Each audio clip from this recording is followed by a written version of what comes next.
जाना जा। यहाँ पे जी हम अपना काम स्टार्ट करने लगे थे। जो चीज़ें हमें चाहिए थी वो हमने ले ली थी और बिल्लियाँ हमारी इतनी ज़लील है ना कि हमें तंग पे तंग कर दी जा रही थी।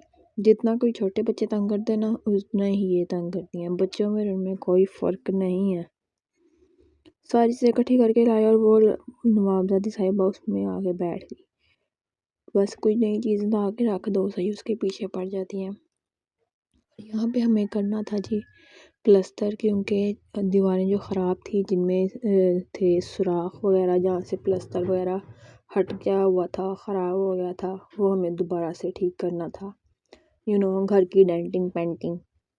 हमने कहा ये भी काम कर ही लें, बहुत अजीब गंदा सा लग रहा है। तो ये यहाँ पे हम सैंड नाप रहे थे कि हमें कितनी सैंड चाहिए और उसका हिसाब कर रहे थे कि उसमें उस हिसाब से कितना सीमेंट ऐड होगा।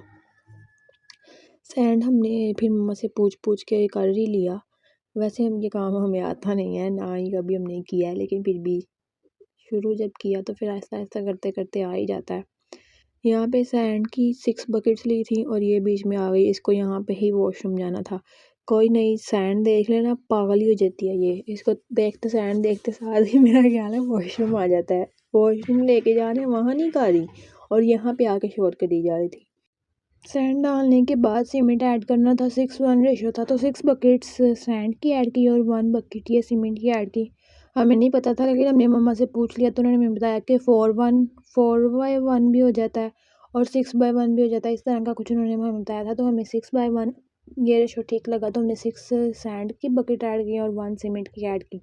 फिर मैं यहाँ पे ज़्यादा ही शौकी हो गई थी, मैं हाथों से ही ना मिक्स करना शुरू हो गई। मैंने कहा हम पार्ट टाइम मज़दूर तो पहले से ही हैं, चलो इसको हाथ से करते हैं। लेकिन ये मेरे हाथ पे सीमेंट फ्रेश था, सैंड फ्रेश थी, ये मुझे ना बहुत ज़्यादा ना चुभना शुरू हो गया था। यहाँ पे देखे मैं झाड़ रही हूँ और इतनी अकल नहीं है मेरे पास, मैं उसी सैंड से दोबारा ना हाथ साफ कर रही हूँ कि सीमेंट उतर जाएगा। ये नहीं पता कि सैंड में भी सीमेंट है तो वो भी हाथों को लगेगा।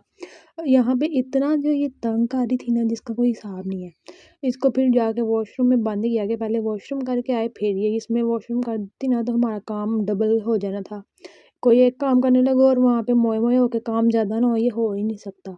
और यहाँ पे मैं अपने हाथ जो है ना धो रही थी, क्योंकि मुझे ना सीमेंट बहुत ज़्यादा चुभने लग गया था हाथों पे। हालांकि अभी मैंने सिर्फ थोड़ा सा ही मिक्स किया था, फिर भी हाथ धोने के बाद भी मुझे सुकून नहीं आया। फिर मैंने सरसों का ऑयल लेके वो हाथों पे लगाया तो फिर ज़रा थोड़ी सी रिलैक्सेशन हुई थी। इतना ज़्यादा ना इरिटेट कर रहा था स्किन को सीमेंट। फ्रेश है ना, मुझे ये भूल गया था कि जब भी मैं टेक्सचर्स सीमेंट का फ्रेश सीमेंट का ऐड करती हूँ ना तो मैं ग्लव्स पहन के करती थी, आपको याद होगा। लेकिन उस टाइम पे मुझे भूल गया। मैंने कहा सीमेंट से काम तो हम करते ही रहते हैं, खैर है कुछ नहीं होगा। तो मैंने इसको हाथ लगा लिया, बस हाथ लगाने की देरी थी। बस फिर जो हुआ वो बता नहीं सकती मैं। अच्छा, यहाँ पे सब कुछ इसको ना ऐड करने के बाद अच्छे से मिक्स करना था कि दोनों चीज़ें एक जान हो जाए। सीमेंट का कलर जो है वो थोड़ा अलग होता है, सैंड का थोड़ा अलग होता है। तो जब हमने इसको मिक्स किया था तो कलर जो है ना चेंज करना था। इतना मिक्स करना था, इतना मतलब कि अच्छे से मिक्स होना था कि कलर बिल्कुल ही ना चेंज हो जाता। अच्छे से मिक्स करने के बाद इसमें हमने पानी डालना था। वीडियो बहुत ज़्यादा लंबी हो रही थी तो मैंने स्पीड इसकी 10x कर दिया। अच्छे से इधर उधर करके शिफ्ट, पहले एक बार इधर एक बार उधर शिफ्ट करके हमने अच्छे से मिक्स कर लिया था। उसके बाद हम इसको अपनी जो भी हमारे पास था, ये बर्तन कढ़ाई वगैरह तो नहीं थी अब वैसे हमारे पास थी जो मज़दूरों के पास होती है, लेकिन वो ना अभी अवेलेबल नहीं थी। वो कहीं इधर उधर हो चुकी हुई है, मिसप्लेस हो चुकी हुई है कहीं काम के दौरान ही। मिक्स वगैरह करने के बाद हमें याद आया कि हमने तो अंदर से चीज़ें सेट ही नहीं की। सबसे बड़े मोए मोए हमारे साथ यहीं पे होते हैं चीज़ें। फिर हमने उसमें पानी ऐड कर लिया था, आपने वीडियो में देखा होगा। उसके बाद हमें याद आया कि हमें यहाँ से सामान सारा खाली करना पड़ेगा। जब कोई काम पहली पहली बार कर रहे हो तो आपको समझ में नहीं होता कि क्या करना है क्या नहीं करना। इसलिए फिर जो है ना हम यहाँ से मम्मा को बुला के पूछ रहे थे कि अब हम इसको क्या करें। तो मम्मा ने हमें साथ साथ गाइड किया कि हमें इसको क्या करना चाहिए। ये इस दीवार की बिफोर लुक है। मैं आपको लास्ट पे या जब भी एंड होगा हमारा काम तब मैं आफ्टर लुक भी दिखा दूँगी। ये कुछ ऐसी दिखती थी, इसलिए हमें ना बहुत बुरी लगती थी ये। सबसे जो हमारा मेन मकसद था ना, जो हमने अब सीमेंट और रेत का मिक्सचर बनाया, हमें वो उसको यहाँ पे प्लस्तर करना था, इक्वल करना था।